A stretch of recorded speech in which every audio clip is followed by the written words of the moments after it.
ये कहानी एक ऐसे डॉक्टर के बारे में है जिसे एक पेशेंट से प्यार हो जाता है और उसे पाने के लिए वो किस हद तक जाता है। ये हम इस वीडियो में देखने वाले हैं। हेलो दोस्तों, आज हम जिस मूवी को एक्सप्लेन करने वाले हैं उस मूवी का नाम है द गुड डॉक्टर, जो 2011 में रिलीज हुई थी। मूवी स्टार्ट होती है और हमें एक हॉस्पिटल का सीन दिखाया जाता है जिसमें हम एक यंग डॉक्टर मार्टिन को देखते हैं जिसने हाल ही में डॉक्टर की डिग्री हासिल की थी और उसका इस हॉस्पिटल में पहला साल था। मार्टिन के साथ एक टेरेसा नाम की नर्स भी काम करती थी जो मार्टिन के साथ बहुत ही बुरा व्यवहार करती थी, इसलिए मार्टिन उसे बहुत ही चिढ़ता रहता था। फिर थोड़ी देर बाद उस हॉस्पिटल में एक खूबसूरत लड़की एडमिट होती है जिसका नाम डाइन होता है।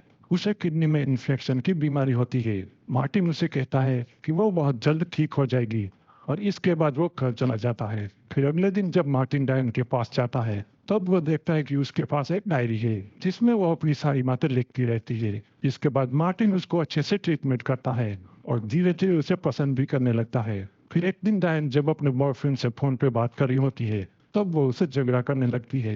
फिर डायन मार्टिन से कहती है कि मुझे अपने बॉयफ्रेंड से ब्रेकअप कर लेना चाहिए। इस पर मार्टिन उसे कहता है कि अगर तुम किसी से प्यार करती हो तो तुम्हें पूरा हक है कि तुम उसे आजाद कर दो। अब यहाँ दोनों थोड़ी देर तक बातें करते हैं लेकिन तभी वहाँ टेरेसा आती है और मार्टिन पर चिल्लाकर वहां से चली जाती है, जिसे मार्टिन को बहुत ही बुरा लगता है पर फिर भी वो उसे कुछ नहीं कहता।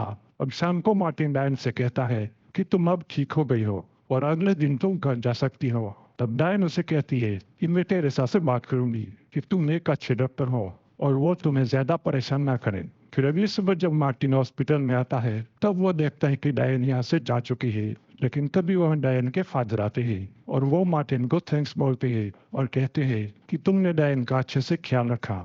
इसके बाद वो मार्टिन को अपने घर पे डिनर के लिए इनवाइट करते हैं।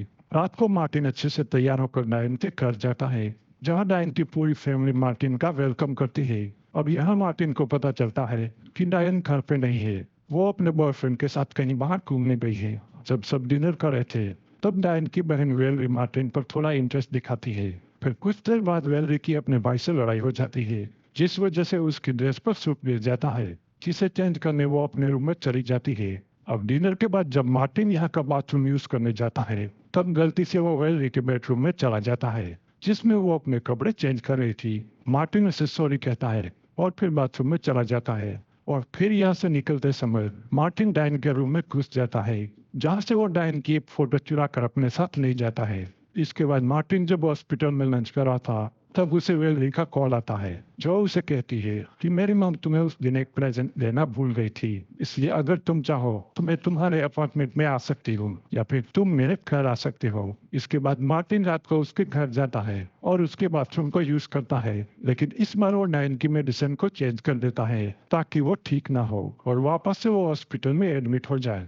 अब मार्टिन अपना प्रेजेंट लेकर वहां से चला जाता है। फिर अगले दिन मार्टिन ने जैसा सोचा था वैसा ही होता है। डायन फिर से बीमार हो जाती है, इसके कारण उसे फिर से हॉस्पिटल में एडमिट होना पड़ता है और मार्टिन फिर से उसका इलाज करने लगता है। वो उसे कहता है कि वो वापिस से जल्दी ठीक हो जाएगी, लेकिन रात को मार्टिन डायन की मेडिसिन चेंज कर देता है ताकि वो ज्यादा से ज्यादा उसके साथ समय बिता सके।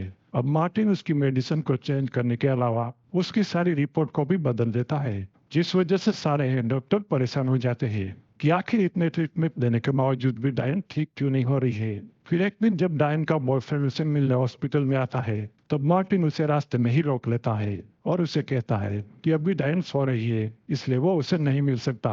अब यह सुनकर रिच डायन के लिए लाया हुआ बलून मार्टिन को दे देता है और उसे कहता है कि वो ये बलून डायन तक पहुंचा दे, लेकिन रिच के जाने के बाद मार्टिन वो बलून फोड़कर एक डस्टबिन में डाल देता है। फिर डायन जब ठीक नहीं हो रही थी तो उसके लिए एक स्पेशलिस्ट को बुलाया जाता है जो मार्टिन को हर 2 घंटों में डायन को चेक करने को कहता है, लेकिन जब कोई इम्प्रूवमेंट नहीं होता तो डायन का ऑपरेशन किया जाता है। फिर ऑपरेशन के बाद डायन मार्टिन से कहती है कि तुम्हारी अभी तक कोई गर्लफ्रेंड क्यों नहीं है। तो मार्टिन उसे कहता है कि उसे अभी तक कोई ऐसी लड़की नहीं मिली जिसे वो अपनी गर्लफ्रेंड बना सके।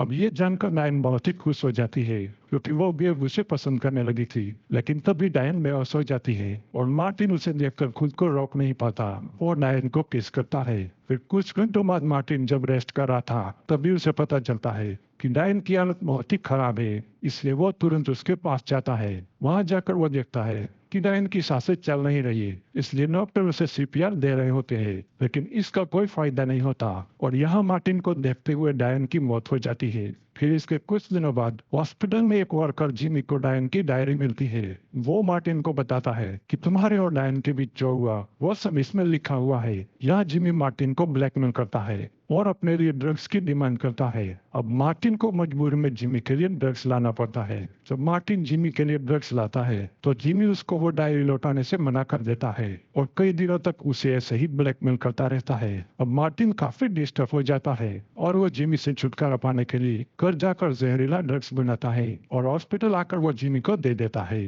जिमी वो ड्रग्स हॉस्पिटल में ही ले लेता है और थोड़ी देर बाद उसकी हालत खराब होने लगती है। मार्टिन उसे एक कमरे में रोक के रखता है और उसकी जेब से लॉकर की चाबी निकाल लेता है। फिर जिमी की मौत हो जाने के बाद मार्टिन लॉकर में से वो डायरी निकाल लेता है और फिर अपने घर चला जाता है। फिर अगले दिन एक डिटेक्टिव मार्टिन के घर आता है जो जिमी की मौत की इन्वेस्टिगेशन कर रहा होता है। वो यहाँ मार्टिन से कुछ सवाल करता है और मार्टिन उसे कहता है कि वो जिमी के बारे में कुछ नहीं जानता। मार्टिन जब डिटेक्टिव से बात कर रहा था तब उसकी नजर डायन की डायरी पर पड़ती है जो वहाँ नीचे ही पड़ी हुई होती है। मार्टिन तुरंत उसे लेकर बाथरूम में चला जाता है और वहां जाकर वो डायरी के सारे पन्नों को फाड़ने लगता है और उसके बाद वो सारे पन्नों को फ्लैश करने की कोशिश करता है, लेकिन पेपर पाइप में फंस जाते हैं जिस वजह से पानी ओवरफ्लो हो जाता है, जिसे देखकर मार्टिन पूरी तरह से डर जाता है और वहां पड़े पेपर को डस्टबिन में डाल देता है। अब सारे सबूतों को मिटाने के बाद वो बाथरूम से बाहर आ जाता है और उस डिटेक्टिव से कहता है कि उसे हॉस्पिटल जाने में देरी हो रही है, इसलिए वो आज उसके सवालों का जवाब नहीं दे सकता। ये सुनकर वो डिटेक्टिव वहां से चला जाता है। अब ऐसे ही कई दिन बीत जाते हैं और मार्टिन अपनी नॉर्मल लाइफ में वापस आ जाता है जैसे उसके साथ कुछ हुआ ही ना हो।